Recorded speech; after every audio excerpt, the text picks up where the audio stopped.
Hello friends, today in this video I will tell you how to convert your image to cartoon in your Photoshop 7. Stay with me, my name is Gaurav and you're watching Honest Marg.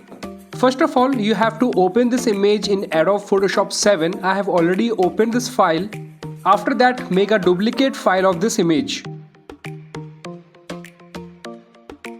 Click on bottom on adjust layer. After that, select HUE saturation. Middle option saturation has to be taken till 100. Select image, go to image option from the top, go to adjustments, then click invert option.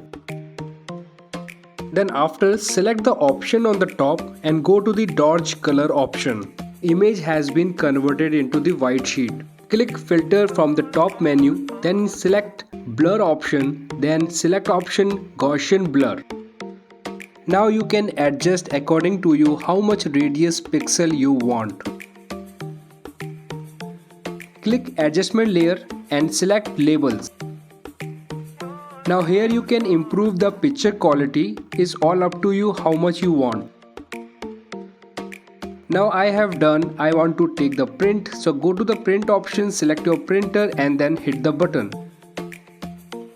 Friend, that's all in this video. How did you like this information? If you like, you must share with your friends.